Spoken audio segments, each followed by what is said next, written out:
Olá pessoal, tudo bom? No vídeo de hoje vamos falar aí sobre o preço da gasolina atualmente no Brasil e como que esse preço chega até você. Mas antes de mais nada, eu peço aí que você curta, que você compartilhe e caso não seja inscrito, se inscreva no canal, porque isso ajuda muito a levarmos aí a transmitirmos esse conhecimento, tá?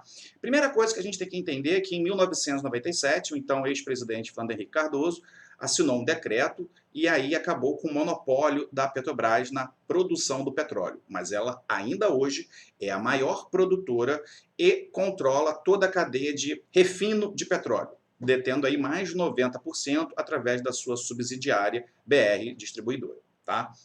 Entretanto, o preço do petróleo ele não é feito de qualquer forma. Ele é uma commodity e ele segue um preço internacional de acordo com o dólar. Então, quando se tem uma guerra, por exemplo, no Oriente Médio, você tem uma subida do preço e isso vai se refletir na bomba, ou quando por algum motivo econômico o preço do petróleo cai, na teoria isso também deveria ser repassado para o consumidor. No caso da Petrobras, ela é uma empresa mista. Sobre o que é uma empresa pública ou uma empresa privada, você encontra vídeo aqui no canal, tá?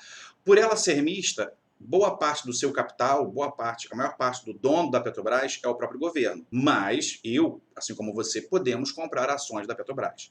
Então, de um modo geral, já ocorreu no Brasil e até recentemente, vamos pegar aí o ex-governo da presidente Dilma Rousseff, onde ela teve a brilhante ideia de quando o barril do petróleo estava muito alto lá fora, congelar o preço no Brasil, e aí esse preço não foi repassado para o consumidor. E com isso, a Petrobras teve um prejuízo de casa de bilhões de reais.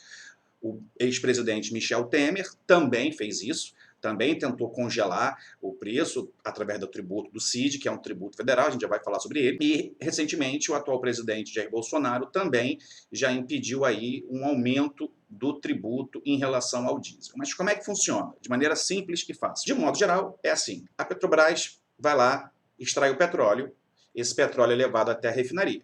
Uma vez que chegue na refinaria, ele é processado e vira gasolina, querosene e diesel, ok?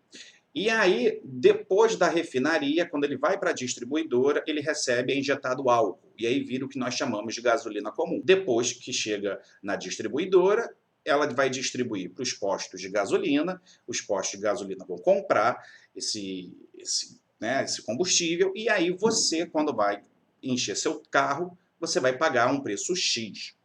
O que vem nesse preço X? Vem o custo do transporte, vem impostos federais, mas principalmente impostos estaduais. E o principal imposto é o ICMS. Tá? E esse imposto, ele não é uniforme. Cada estado vai decidir quanto que vai aplicar desse imposto no combustível.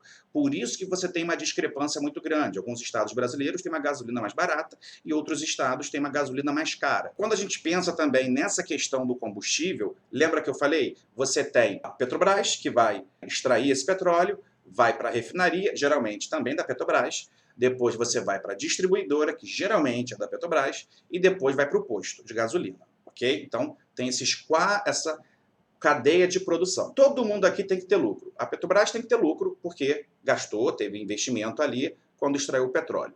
A distribuidora, que vai refinar, a refinaria tem que ter também um lucro.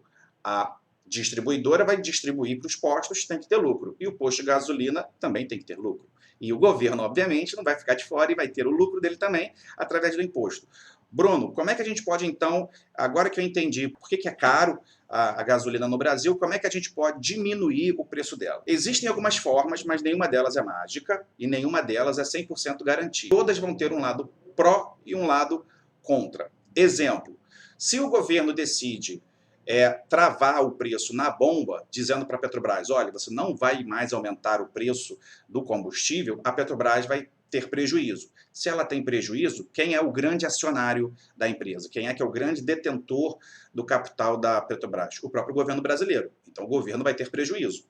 Além disso, os investidores vão ter também prejuízo. Então, o que eles vão fazer? De repente, vão vender ativos da Petrobras, ações. E, com isso, o preço da Petrobras diminui. Então, ela perde poder de investimento, por exemplo.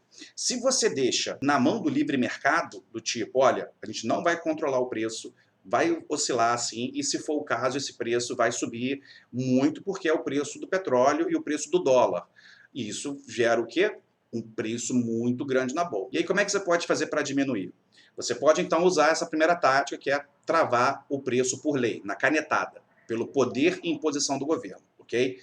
E já vimos o que acontece. Podemos também deixar solto, no sentido de o próprio mercado vai se regular e aí o preço pode ir lá em cima.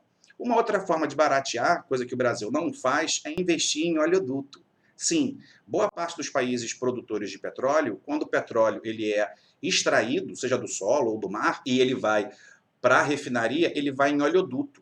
Então, isso barateia muito. No caso do Brasil, ele vai de caminhão. E como ele vai de caminhão, você tem um custo muito alto. Mesma coisa depois. Quando sai da refinaria e vai para a distribuidora, ela vai também como? De caminhão. Então, isso encarece. Então, se você investe na logística brasileira, você conseguiria diminuir o preço na bomba, tá ok?